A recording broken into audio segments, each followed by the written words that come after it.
புலவர் நக்கீரர் தமிழகத்தில் உள்ள முருகனின் தலை சிறந்த 6 கோயில்களை தேர்வு செய்து அதற்கு பெயர் திருமுருகாற்றுப்படை என்று சூட்டினார். பிற்காலத்தில் ஆற்றுப்படை 6 படை என்று அழைக்கப்பட்டது. திருப்பரங்குன்றம் சுப்பிரமணிய சுவாமி திருக்கோயில். முதல் படை வீடு. தெய்வானையை திருமணம் செய்த இடம் திருப்பரங்குன்றம்.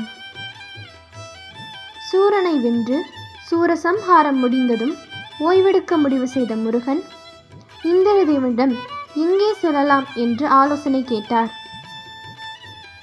அவரோ உங்களுக்கு ஓய்வெடுக்க மிக சிறந்த இடம் பரங்குன்றம் என்ற மலையை காட்டினார். அங்கே சென்ற முருகன் தன்னுடன் பிரம்மன், பெருமாள், தேவேந்திரன் மற்றும் அனைத்து தேவர்களையும் அழைத்து சென்றார். அந்த மலை முருகனுக்கு மிகவும் பிடித்து போனது.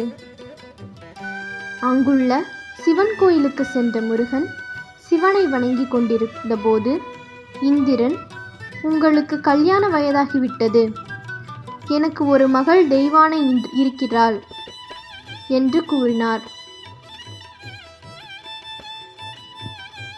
தெய்வானை முருகனை திருமணம் செய்த இருந்த தவம் குறித்து அறிந்த முருகன், இது சரியான நேரம்தான் திருமணத்திற்கு என்று கூறி தெய்வானையை தேவலோகத்திலிருந்து வரவழைத்து ஒரு திருவிழாவைப் போல இந்த திருமணம் நடந்தது.